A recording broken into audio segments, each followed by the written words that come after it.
তালিবানরা কাবুল দখলের পর প্রায় এক মাস অতিক্রান্ত অবশেষে তালিবান মন্ত্রিসভার আনুষ্ঠানিক ঘোষণা হলো এবং যে আশঙ্কাটা ছিল সেই আশঙ্কাটাই বাস্তব প্রমাণ হলো। কারো নাম রয়েছে সন্ত্রাসবাদী তালিকায়, কারো নাম রয়েছে FBI এর সন্ত্রাসবাদী তালিকায়, কারো নাম রয়েছে রাষ্ট্রসংঘের জঙ্গি তালিকায় একদম প্রথম 10-এ। আর এই সমস্ত নেতারাই তারা জায়গা করে নিলেন, আমি জানি না নেতা বলাটা আদৌ সমীচীন কিনা, এরাই জায়গা করে নিলেন তালিবান মন্ত্রিসভায়। এবং কি আশ্চর্য, কি আশ্চর্য, 370 ধারা রদ নিয়ে যে আন্তর্জাতিক মহল এবং রাষ্ট্রসংঘের মাথা ব্যথার শেষ ছিল না, সেই রাষ্ট্রসংঘ এখন নীরব দর্শকের ভূমিকায়। আন্তর্জাতিক দুনিয়া কার্যত চোখ বন্ধ করে থাকছে, এমনকি কেউ কেউ তো কয়েক পা এগিয়ে এসে এই মন্ত্রিসভাকে স্বীকৃতিও দিয়ে দিচ্ছে প্রায়। এই সব নিয়ে আমরা আলোচনা করব আমাদের আজকের ক্রসফায়ার অনুষ্ঠানে। আমাদের সঙ্গে সরাসরি রয়েছেন কর্নেল সৌমিত্র রায়, মেজর জেনারেল KK গাঙ্গুলি, রয়েছেন আন্তর্জাতিক সম্পর্ক বিশেষজ্ঞ শ্রীরাধা দত্ত, আফগানিস্তান বিশেষজ্ঞ অর্পিতা বসু রায়, এবং আমাদের সঙ্গে পাকিস্তান থেকে রয়েছেন সাংবাদিক জমির দেহাতো। সবাইকে স্বাগত জানাই। জমির জি, আপকো স্বাগত হয় জি 24 ঘন্টা মে। আমি প্রথমে কর্নেল সৌমিত্র রায়ের কাছে আসবো। কর্নেল সৌমিত্র রায়, তাহলে যে আশঙ্কাটা ছিল সেটাই সত্যি হলো? ভাবা যায় যে একটা দেশ, সেই দেশের ক্ষমতা দখল করে নিল তালিবানরা, যে মন্ত্রিসভা গঠিত হলো সেই মন্ত্রিসভায় রাষ্ট্রসংঘের জঙ্গি তালিকায় প্রথম 10 জনে থাকা একজনের নাম জল করছে, FBI এর সন্ত্রাসবাদী তালিকায় থাকা একজনের নাম জল করছে। সম্ভব?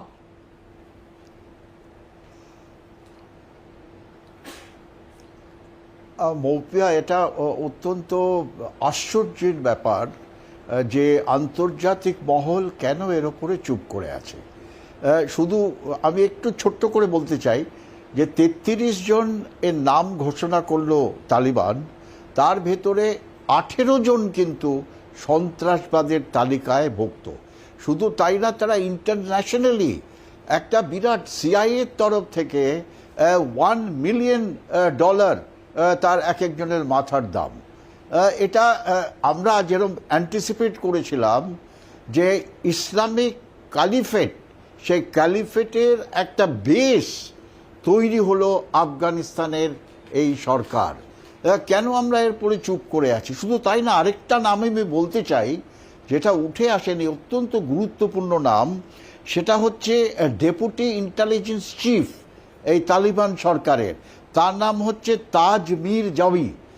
এই তাজ মির জাওয়ি হচ্ছে তালিবানের সুইসাইড স্কোয়াডের ইনচার্জ। আর আনকনফার্ম রিপোর্ট এও বলে যে কাবুল ইন্টারন্যাশনাল এয়ারপোর্টে যে বিস্ফোরণটা হলো, যে এই মীর ISI কেস সঙ্গে লিঙ্ক করে এই বিস্ফোরণটা ঘটিয়েছে। আর সে এখন deputy intelligence officer of this ministry.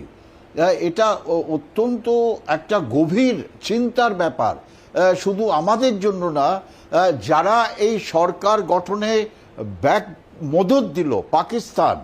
Pakistan কিন্তু একটা ফ্র্যাঙ্কেনস্টাইন ক্রিয়েট করলো। এটা পাকিস্তান বুঝতে পারছে না, এটা পাকিস্তান পরে বুঝতে পারবে যে এই সরকার, যাকে পাকিস্তানের শুধু মিলিটারি সাপোর্ট না, মিলিটারি, পলিটিক্যাল, কালচারাল, ইকোনমিক সমস্ত রকম সাপোর্ট দিয়ে এই তালিবান সরকারকে আফগানিস্তানে নেওয়া হলো পাকিস্তানের তরফ থেকে। কিন্তু এই সরকার, আমি এই প্রসঙ্গে আপনার কাছে আসবো, তার আগে একবার দেখাবো যেটা বলছেন কর্নেল সৌমিত্র রায়, কেউ রাষ্ট্রসংঘের জঙ্গি তালিকায় প্রথম 10-এ, কেউ আবার FBI এর মোস্ট ওয়ান্টেড লিস্টে। তালিবান সরকারের মন্ত্রিসভায় মোস্ট ওয়ান্টেড জঙ্গিদের ছড়াছড়ি। খোদ প্রধানমন্ত্রী মোল্লা হাসান আখুন্দ রাষ্ট্রসংঘের A ক্যাটাগরির সন্ত্রাসবাদী, আর এটাই তালিবানদের ইনক্লুসিভ মন্ত্রিসভা।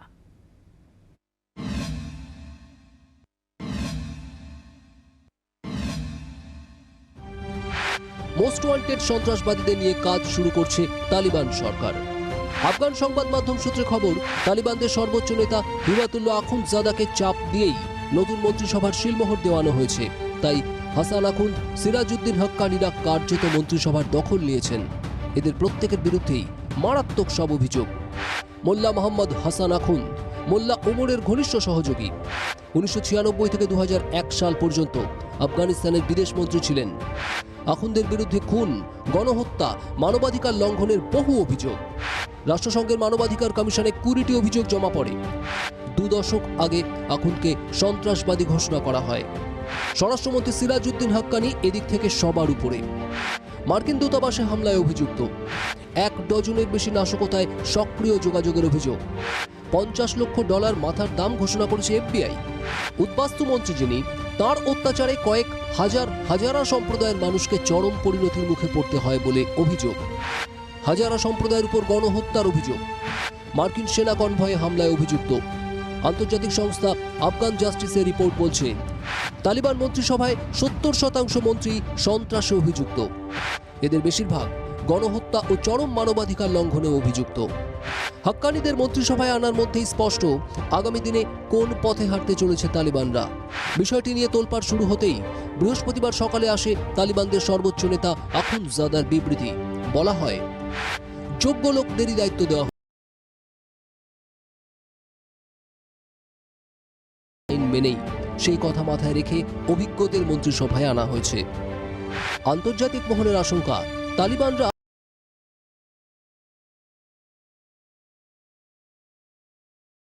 চারণভূমি হয়ে উঠবে। পাকিস্তানের প্রভাব আফগান প্রশাসনের উপর এতটাই স্পষ্ট যে অন্য কোনো সম্ভাবনাও হয়তো ছিল না। ব্যুরো রিপোর্ট, জি24 ঘন্টা। जमीर देहातोर का से जब जमीर जी, आपका पड़ोसी देश का जो अभी नया कैबिनेट डिक्लेयर्ड हुआ है, it has been formed with most wanted terrorist. What's your take on that? देखिए, इस तरह से तो होना था क्योंकि तालिबान के जितने भी रहनुमा थे जिनसे अमेरिका मुज़ाकरात करता रहा था, ये तमाम के तमाम वो थे जो इससे पहले मोस्ट टेररिस्ट डिक्लेयर किए गए थे। इसके साथ साथ मैं आपको ये बताता चलूं, बल्कि इन मुज़ाकरात का आगाज़ करने से पहले तो मुल्ला बिरादर जो कि इससे पहले जेल में थे, उनको खुसूसी तौर पर रिलीज़ किया गया था ताकि वो इन मुज़ाकरात के हवाले से माहौल साजगार बनाए, एतमाद की जो फ़िज़ा थी उसको बरकरार रखे। तो इस हवाले से जो हमें आलमी मयार नजर आते हैं वो बिल्कुल दोहरी पॉलिसी पे मुनहसर है, क्योंकि जब उनको जरूरत पड़ती है तो उन्हीं लोगों से वो मुज़ाकरात करते हैं जिन लोगों के हवाले से इससे पहले उनका ये क्लेम होता है कि ये मोस्ट वांटेड हैं, दहशतगर्द हैं। सिराजुद्दीन हक्कानी जिसके हवाले से अभी आपने रिपोर्ट दिखाई, उसके हवाले से बिल्कुल क्लियर उनकी जानिब से इनाम भी रखा गया था। जबकि उसके साथ साथ जैसे ही 16 अगस्त को हमने देखा था, तो 16 अगस्त को वो वहाँ पे मुख्तलिफ TV चैनल्स पे आ रहे थे, अपने इंटरव्यूज भी दे रहे थे, बयानात भी दे रहे थे, और उस वक्त अमेरिकन फोर्सेस अफगानिस्तान में मौजूद भी थी। कितना जिम्मेवार पाकिस्तान है? ये जो टेररिस्ट को लेकर जो कैबिनेट फॉर्म हुए है, isn't Pakistan responsible for that? नहीं, इसमें पाकिस्तान की रिस्पॉन्सिबिलिटी नहीं है, इसलिए कि अफगानिस्तान में जो कैबिनेट बनी है वो अफगानिस्तान के जो लोग हैं उन्होंने खुद बनाई है। उसके साथ साथ जो तालिबान रहनुमा है उन्होंने अपनी मर्जी से बनाई, बल्कि आज जो उनका वजीर इत्तलात नामजद है उनकी जानिब से जो बयान आया है उसमें बिल्कुल वाज़ेह तौर पे कहा गया है कि अफगानिस्तान में जो सूरत हाल है वो तमाम तर जद्दोजहद जो है वो अफगानों ने खुद की है। इसके हवाले से उन्होंने जो 20 साल जद्दोजहद की अमेरिका के खिलाफ, तो दूसरे मुल्कों का नाम शामिल करके उनकी जद्दोजहद में शामिल करने की जरूरत नहीं है, और उसके साथ साथ उनको किसी और मुल्क की जरूरत भी नहीं है। मेरा ख्याल है कि अफगानों की जो जद्दोजहद है और अफगानों की जो सूरत हाल है वो बिल्कुल क्लियर है कि उनको जरूरत हो या ना हो, पाकिस्तान का जो प्राइम मिनिस्टर इमरान खान, उन्होंने तो खुलेआम वेलकम कर दिया तालिबानों को, और उसके बाद में जो डेवलपमेंट दिखाया गया ये तो बहुत ही एविडेंट है कि इसके पीछे पाकिस्तान का क्या रोल है। जमीर जी, देखिए, मैंने इससे पहले भी आप ही के एक चैनल पे कहा था कि तालिबान के आने से या तो मौलाना फजलुर रहमान खुश हो सकते हैं या फिर इमरान खान खुश हुए। इस हवाले से पाकिस्तान के लोग इस पे खुश नहीं हैं। तहम अब अफगानों ने अपनी पूरी कैबिनेट बना ली है। अब देखते हैं कि आने वाले दिनों में वो किस तरह से रिएक्ट करते हैं, किस तरह से आलमी बरादरी के साथ ताल्लुकात इस्तवार करते हैं। इस हवाले से यकीनी तौर पर पाकिस्तान की जानिब से जो कोशिशें की गई हैं वो किसी से ढकी छुपी नहीं, और पाकिस्तान ने तो सरेआम इस सारी सूरत हाल में जो किरदार अदा किया है वो सारी दुनिया के सामने। अब जी, आप हमारे साथ बने रहिए। আমি শ্রীরাধাদির কাছে এখানে আসবো। শ্রীরাধাদি, যে ক্যাবিনেট আমরা দেখছি এবং কি অদ্ভুত ব্যাপার যে আন্তর্জাতিক দুনিয়া কার্যত তারা উদাসীন। একটা রাষ্ট্র সেখানে ক্ষমতা দখল করলো তালিবানরা, যারা রাষ্ট্রসংঘের ডেজিগনেটেড টেররিস্ট গ্রুপ। তারপর তারা মন্ত্রিসভা যে গঠন করছে, সেখানে একদম কুখ্যাত আন্তর্জাতিকভাবে স্বীকৃত টেররিস্ট, মোস্ট ওয়ান্টেড টেররিস্টদের নিয়ে। রোল কি আন্তর্জাতিক দুনিয়ার, রোল কি রাষ্ট্রসংঘের? আমার এখানে খুব একটা কিছু আশ্চর্য লাগছে না কোনো ব্যাপারেই, কারণ প্রথম থেকেই আমরা যেভাবে দেখেছি যে মানে যখন উইথড্রল শুরু হলো আর ওদের যা যা অ্যাক্টিভিটিস মানে ওপেনলি করলো, তাতে আমরা খুব একটা কিছু ভেবেছিলাম যে কনজারভেটিভ ক্যাবিনেট বসবে, ওদের মধ্যে কনজারভেটিভ মানে লিডারই নেই, তো বসাবে কাদের? ওদের প্রত্যেকটা লিডারই এরকমই, মানে তুমি যেরকম বলছো কেউ ওয়ান্টেড কেউ হয়তো আনওয়ান্টেড, মানে ওই লিস্টে নেই, কিন্তু তাদের নেচার বা ক্যারেক্টারটা কিন্তু আলাদা না। তো আমাদের কোনো মানে আমার মনে হয় যে কারোরই কাছে বোধহয় এটা মানে আননোন না যে এই টাইপেরই একটা ক্যাবিনেট হবে। এটা অফকোর্স ইন্টারিম ক্যাবিনেট, এরপরে আরো আমরা দেখবো। কিন্তু এদের কাছ থেকে আমাদের আশা করা কিছুই মনে হয় ভুল।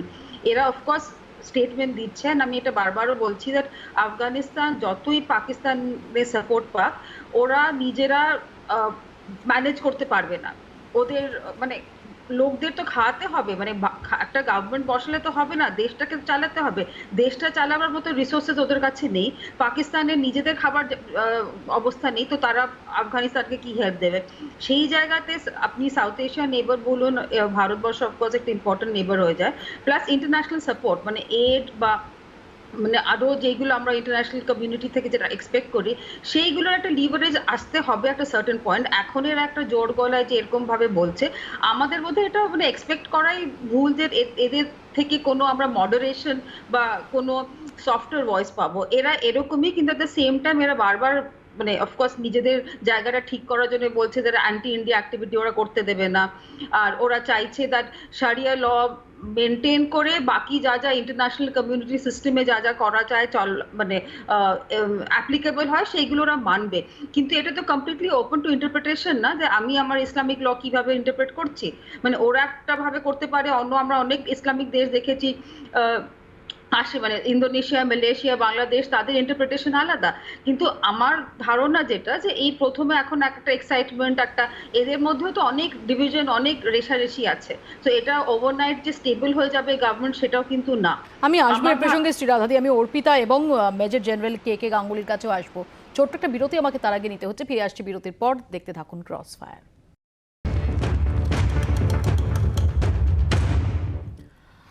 মেজর জেনারেল গাঙ্গুলির কাছে আসবো। মেজর জেনারেল গাঙ্গুলি, মন্ত্রিসভার যে ছবি আমরা দেখতে পাচ্ছি, এটা ভারতের জন্য, বিশেষ করে কাশ্মীরের জন্য কতটা মাথা ব্যথার?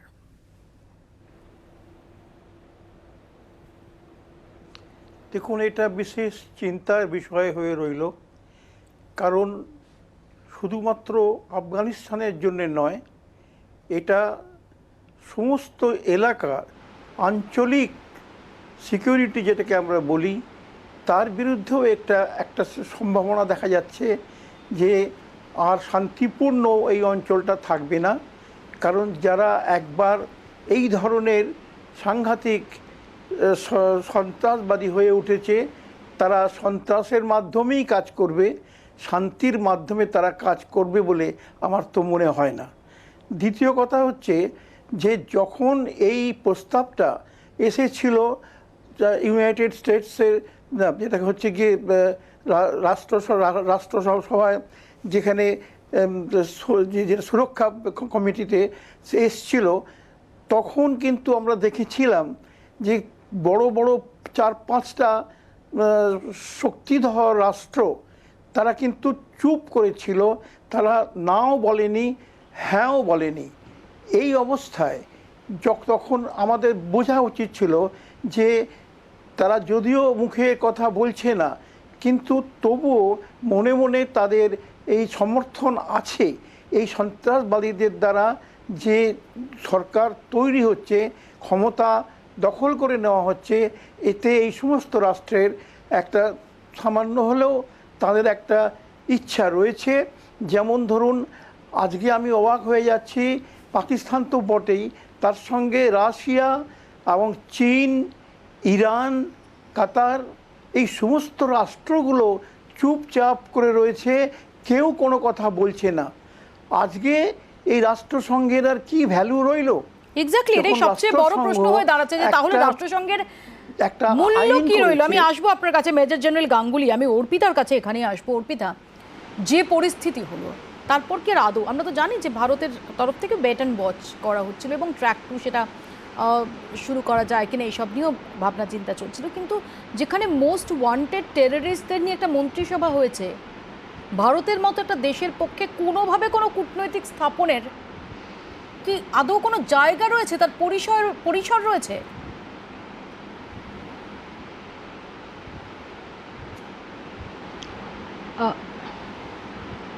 দেখো মৌপিয়া, যখন আমেরিকা এখান থেকে চলে গেল আন্তর্জাতিক কমিউনিটিকে নিয়ে, তো এই অবস্থাতে যখন আমরা দেখতে পাচ্ছি যে আমেরিকাই রইল না এখানে, তখন সেখানে তুমি কি করে এক্সপেক্ট করছো যে পাকিস্তান ঢুকবে না? Pakistan is the creator of Taliban. পাকিস্তানের আইএসআই এর মদতে তালিবান বলে যে গোষ্ঠীটা, সেটা তৈরি হয়েছে। সুতরাং এই তালেবানকে তৈরি করার জন্য পাকিস্তান দায়ী এবং বহুদিন ধরে তারা চেষ্টা করছে কিভাবে প্রক্সি ওয়ার করা যায়। আপনি যেটা বললেন সেটা বোস্টও করছে পাকিস্তান, যে তালিবান তাদের সৃষ্টি। হ্যাঁ, সুতরাং পাকিস্তান তারা বোস্ট করছে কারণ তারা এই গোষ্ঠীটা বহুদিন ধরে তৈরি করেছে, কোল্ড ওয়ার টাইম থেকে তৈরি করেছে, এবং যখন সোভিয়েত ইউনিয়ন বেরিয়ে গেছিল তখন পুরোপুরি তাদের মদতে এই গোষ্ঠী তৈরি, এবং তারা আফগানিস্তানে যথেষ্টভাবে ইনফ্লুয়েন্স রাখতে চেয়েছিল বরাবর। সেই জন্যই চেয়েছিল তালিবান সরকার, 96 থেকেও চেয়েছিল, এখনও তারা চাইছে। যখন আমেরিকা জায়গা খালি করে চলে গেছে, তখন অবশ্যই আমরা তো তালিবানকে ইনভাইট করেছি along with Pakistan to occupy the space. তো অবশ্যই এটাই তো পরিণতি হবে যে পাকিস্তান এখানে ঢুকবে এবং এখানে পুরো তালিবান সরকার কিভাবে গঠন হবে। আইএসআই এর চিফ সেখানে গিয়ে বসে আছে, তারা সমস্ত কিছু সলা পরামর্শ করে এই টিম তৈরি করেছে, এবং আমেরিকার মোস্ট ওয়ান্টেড লিস্টের মধ্যে এদের সবারই প্রায় নাম আছে। মোহাম্মদ আখুন, যে মানে he is best known for the destruction of the Bamiyan Buddha's. আফগানিস্তানের যে কালচারাল হেরিটেজ ছিল বামিয়ান বুদ্ধাস, সেই স্ট্রাকচারগুলো ডিস্ট্রয় করার পেছনেই মোহাম্মদ আকুন্দ, ইনি হচ্ছেন নেক্সট প্রাইম মিনিস্টার। তো এই সব মানুষরাই যে পাওয়ারে বসবে, এটা তো খুব স্বাভাবিক হয়ে দাঁড়িয়েছে। আমি এই প্রসঙ্গে আলোচনায় ফিরব, এবং যেহেতু বারবার পাকিস্তান প্রসঙ্গ আসছে, কেন এই মন্ত্রিসভায় এবং গত কয়েকদিনের ডেভেলপমেন্টে পাকিস্তানের ছায়া ছত্রে ছত্রে দেখা যাচ্ছে, সেটা আপনাদের দেখাবো। ছোট্ট একটা বিরতির পর ফিরছি, দেখতে থাকুন ক্রস।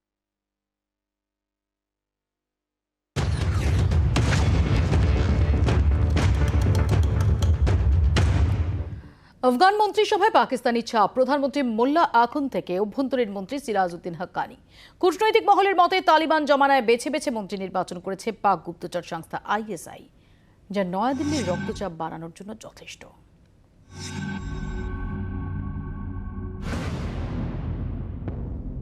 শনিবার কাবুলে পা রেখেছিলেন পাকিস্তানের গুপ্তচর সংস্থা। जैसे पाकिस्तान का मिनिस्टर्स वो खुलेआम बोस्ट कर रहे हैं कि जो तालिबान उसका ही क्रिएशन है, और जो ये कैबिनेट हमें देखने को मिला, इसमें एवरी स्टेप पाकिस्तान का इन्फ्लुएंस वो दिखाई जा रहा है। देखिए, बिल्कुल ये बात सही है कि पाकिस्तान में कुछ नालायक किस्म के वज़रा ऐसे हैं जो कि तालिबान की फतह को अपनी फतह समझते हैं और तालिबान के हर एक्ट को वो अपना एक्ट समझते हैं, और इसी तरीके से वो इस तरह से जाहिर करने की कोशिश करते हैं कि तालिबान की जो गवर्नमेंट है वो पाकिस्तान ने बनाई है, लेकिन हकीकत में ऐसा नहीं है। पंजशीर में भी पाकिस्तान का जो रोल वो अभी सामने आ चुका है। पंजशेर में पाकिस्तान का रोल नहीं था, पाकिस्तान की जानिब से उनको कोई मदद नहीं दी गई। तालिबान अपने तौर पर एक ताकत है, और मैं आपको पूरी बात बता रहा था कि जिस तरह पाकिस्तान के वज़रा कोशिश कर रहे हैं कि ये सारी जो कामयाबी है ये असल में तालिबानों की नहीं बल्कि उन पाकिस्तानी वज़रा की है, ऐसा नहीं है, बल्कि तालिबान भी इस बात को कबूल नहीं कर रहे। आज भी उन्होंने कहा था कि ना तो तालिबान की जो 20 साल की जद्दोजहद है उसमें किसी पड़ोसी मुल्क का हाथ है, ना ही किसी की उनको ज़रूरत है।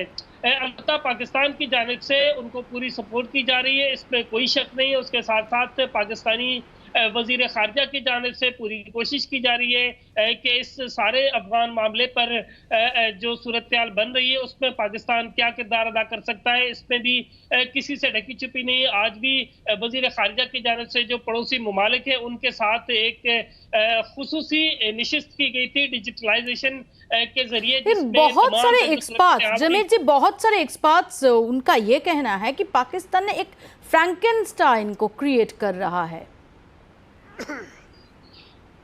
देखिए, पाकिस्तान की सोसाइटी में दो तरह के लोग रहते हैं। एक तो वो लोग हैं जो कि तालिबानाइजेशन के हामी हैं और इस पे बड़ी खुशियां मना रहे हैं। दूसरे वो लोग हैं जो कि सिविलाइज्ड हैं, वो इस सारी सूरत हाल से जरूर Zameer ji, we are not talking about the common people of Pakistan, we are talking about Pakistan government's role and the role of ISI।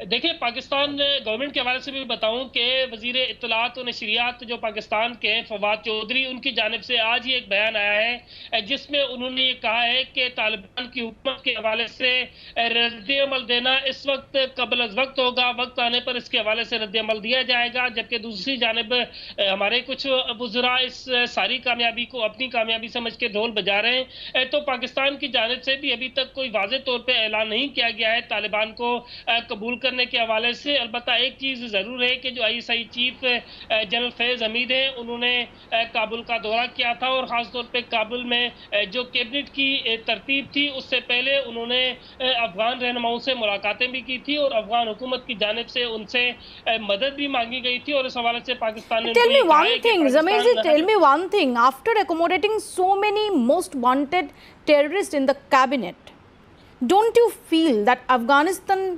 deserves to be declared a rogue state?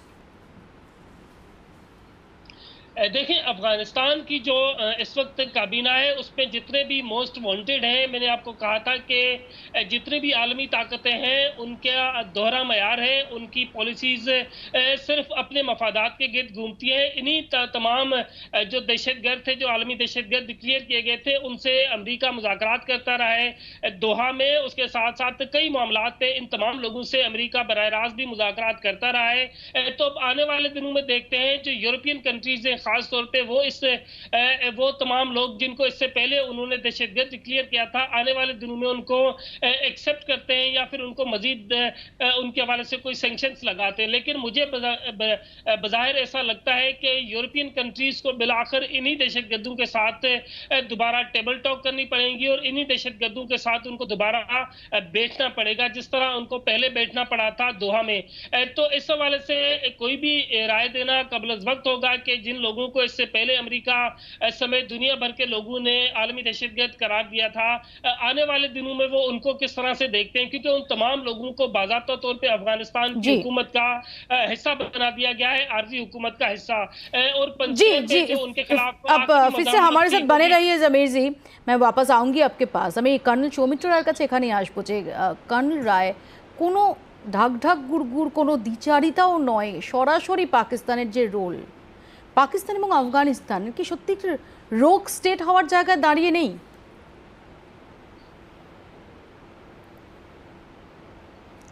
না, মৌপিয়ার প্রথম হচ্ছে যে পাকিস্তানি সাংবাদিক যে বললেন তার কথার সঙ্গে একেবারে আমার মিল নেই।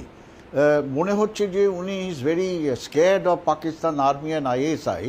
তার কারণ পাকিস্তানের মধ্যে একটা ট্র্যাডিশন আছে, যে সাংবাদিকরা পাকিস্তান সেনাবাহিনী বা ISI-এর বিরুদ্ধে কিছু কথা বলে তাদের কিন্তু সেনাবাহিনী পিটাই করে। তো উনি কিছুই সত্যি কথা বলছেন না। সম্পূর্ণ ব্যাপারটা পাকিস্তান দ্বারা তোমার যে প্রতিবেদনটা দেখলেন একটা বিউটিফুল প্রতিবেদন, ওই প্রতিবেদনের ওপরে আর কোনো কথা নেই। You have made it absolutely clear. এবারে আমি যেটা বলতে চাই, যেটা ভারতবর্ষের প্রবলেম হবে সেটা নিয়ে আমি একটু বলতে চাই। দেখো, এটা শুধু ভারতবর্ষের সুরক্ষার জন্য না, এটা একটা টোটালি বিশ্ব সুরক্ষার ওপরে এর একটা ইম্প্যাক্ট পড়বে। আর সেটা আমরা কেন বুঝলাম, বুঝে নাও, আমরা দেখলাম সব থেকে প্রথমে ভারতবর্ষে এলো, যেটা লোকে জানে না, ব্রিটিশ ইন্টেলিজেন্স এজেন্সি MI6-এর মিস্টার রিচার্ড মোর। তার সঙ্গে সঙ্গে আমরা দেখলাম CIA-এর হেড মিস্টার বার্ন, তার সঙ্গে সঙ্গে রাশিয়ান ইন্টেলিজেন্স সেটআপ, এদের সমস্ত যে টপ ওয়ার্ল্ড ইন্টেলিজেন্স যারা কন্ট্রোল করে, তারা এসে দিল্লিতে আমাদের মিস্টার দোভালের সঙ্গে মিটিং করলেন। যদি তারা বুঝতে পারছে যে এই যে একটা ইম্প্যাক্ট, যে তালিবান সরকারের যে একটা ইম্প্যাক্ট আফগানিস্তানের মধ্যে হচ্ছে, সেই ইম্প্যাক্টটা কিন্তু বিশ্ব সুরক্ষার জন্য অত্যন্ত একটা গুরুত্বপূর্ণ অধ্যায় হবে। এবারে আমেরিকার রোলটা আমি একটু বলতে চাই, এটা কিন্তু লোকে জানে না, জেনারেল কার্তিক গাঙ্গুলি ছাড়া বাকি যারা আছে তারা হয়তো অনেক ছোট বয়সে। ছোট্ট করে বলছি, খুব ছোট্ট করে বলছি যে 50 সালের 1950-এর দিকে পেশোয়ার থেকে U-2 একটা এয়ারক্রাফট, আমেরিকার স্পাই এয়ারক্রাফট ফ্রান্সিস গ্যারি পাওয়ার্সের ওপরে সে ফ্লাই করে তখনকার দিনে USSR এর ওপরে স্পাইং করছিল। এই গ্যারি পাওয়ার্সের U-2কে শর্ট করে নামায় রাশিয়ান তখনকার দিনের মিসাইল সিস্টেম, আর Gary Powers was in the jail for 10 years। কেন আমি এই প্রশ্নটা আনছি, আমেরিকা কিন্তু সবসময় চাইবে যে পাকিস্তানের মধ্যে যে বেস, যেটা আমেরিকা 1950 সাল থেকে করে আসছে, সেই বেসটাকে রাখতে, যার জন্য আমেরিকা কিন্তু তালিবানদের এগেনস্টে কিছু বলছে না। আলটিমেটলি আমেরিকার যে ইন্টেলিজেন্স সিস্টেম, এই পুরো আফগানিস্তান, তারপরে এই সেন্ট্রাল এশিয়ান কান্ট্রিজ ওপরে যে ইন্টেলিজেন্স সিস্টেমগুলো করবে, তার জন্য আমেরিকার বেস চাই। সেই বেসটা আমেরিকা কিন্তু পাকিস্তানের মধ্যে রাখবে। একেবারে আমি আসবো এই প্রসঙ্গে আলোচনায়। ছোট্ট একটা বিরতি আমাকে তার আগে নিতে হবে, ফিরে আসছি বিরতির পর। দেখতে থাকুন ক্রসফায়ার। খুব সংক্ষেপে আমি অর্পিতার কাছে আসবো। অর্পিতা, মার্কিন যুক্তরাষ্ট্রের এই নীরবতার কারণ কি? এটা কি আসলে যে মার্কিন যুক্তরাষ্ট্রের কূটনৈতিক ব্যর্থতার ফসল এবং গোটা 20 বছর ধরে তাদের যাবতীয় এফার্ট, তার একটা অশ্বডিম্ব প্রসব, সেই কারণেই তাদের এই নীরবতা?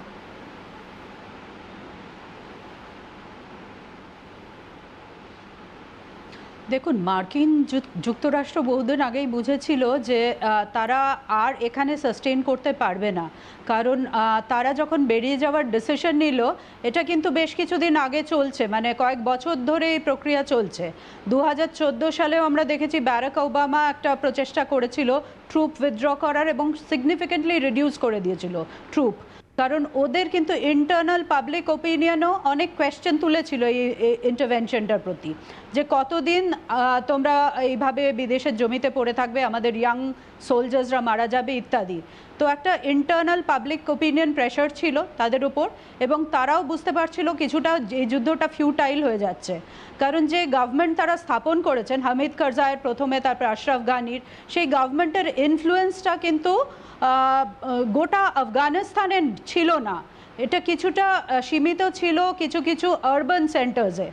তো সেই সীমিত জায়গা থেকে আমেরিকা অপারেট করছিল, কিন্তু এটার অ্যাডভান্টেজ ছিল অন্তত জঙ্গি গোষ্ঠীগুলো কাবুল দখল বা ইম্পর্ট্যান্ট আরবান সেন্টারগুলো দখল করতে পারছিল না। বাট এখন পরিস্থিতি এমন দাঁড়িয়েছে যে আমেরিকা, মানে বাইডেন সরকার, তারা বাধ্য হলো ডিল সই করতে, চুক্তি সই করতে, যেটা প্রিভিয়াস গভর্নমেন্ট ওদের শুরু করে গেছিল, এবং তারা উইথড্র করলো এখান থেকে, এবং আমেরিকা এখানে নিজে থেকে তারা উইথড্র করেছে। এখন এখানে যে পরিস্থিতি উদ্ভব হচ্ছে, সেই বিষয়ে তারাও ওয়েট অ্যান্ড ওয়াচ এবং নন রেকগনিশন পলিসি আপাতত অ্যাডপ্ট করেছে। এবারে আমি এখানে শ্রীরাধাদির কাছে আসবো। শ্রীরাধাদি, চীন এবং পাকিস্তানের সম্ভাবনা এটা কতটা ডিস্টার্বিং হতে পারে ভারতের জন্য, এই আফগানিস্তান নিয়ে চীন এবং পাকিস্তানের? খুবই ডিস্টার্বিং, এটাতে কোনো সন্দেহ নেই। আর এটা আজকের নতুন ব্যাপার না, প্রথম দিন থেকেই আমরা দেখেছি যে যেটা কথা হচ্ছে, এই তালিবানকে তৈরি করেছে পাকিস্তান, আর যতক্ষণে মানে তালিবান যেইভাবে এগিয়ে এলো, কাবুল যেইভাবে 2.5 দিনের মধ্যে নিয়ে নিল, তখন থেকেই একটা মানে দুশ্চিন্তার ছায়া তো পড়েই আছে। আর অফকোর্স চীন, আমরা জানি তারা নিজেদের স্ট্র্যাটেজিক কনসার্নস রাখার জন্য তারা সবার সাথে একটা তাল মিলিয়ে চলে, তারা ইডিওলজিক্যালি তারা বিশ্বাস করুক না করুক, তারা তাল মিলিয়ে চলবে। কিন্তু যেটা এখন এক্ষুনি তুমি যে কথাটা বলছিলে, যে আমাদের এখানে অনেকগুলো ইন্টেলিজেন্স, মানে আরেকজন মতো বলছিলেন যে যেভাবে সিকিউরিটি অ্যাডভাইসরা চারিদিকে ইন্টারন্যাশনাল এতে আমাদের এখানে আসছে, আই থিঙ্ক ইন্ডিয়ার একটা রোল আছে। মানে আমরা জানি এর আগে যতবার তালিবানের সঙ্গে কথা হয়েছে, কাতারে বলুন, অন্য জায়গায় বলুন, ভারতবর্ষকে কখনো টেবিলে বসানো হয়নি, কিন্তু এরা ক্রমশ এটা অ্যাকসেপ্ট করতে বাধ্য হচ্ছে যে ভারতের একটা যেইভাবে ভারতবর্ষ গত 25 বা আরো আগের থেকে আফগানিস্তান লোকের সঙ্গে ছিল, নানা প্রজেক্ট নানাভাবে, সেই জায়গাটার মধ্যে মুহূর্তটা অনেক বেশি। আর আমরা জানি মানে এটা বারবার তুমি বলছো যে এরকম চুপ করে আছে কেন, এখন কারোর কথা বলার জায়গাই নেই, কেন কথা বলেই বা কে কি করবে। এই গভর্নমেন্টে এখন যেটা মানে সবচেয়ে আমরা ওয়ার্স্ট কেস সিনারিও নিয়েই চলতে হবে, আমরা এদের থেকে কোনো বেটার কিছু আশা করতে পারি না। একেবারে কিন্তু at আমাদের the সময় same time- একদম শেষ, এখানেই শেষ করতে হবে। আপনাদের সবাইকে অনেক ধন্যবাদ। জমির জি, बहुत बहुत शुक्रिया जी 24 घंटे की तरफ से।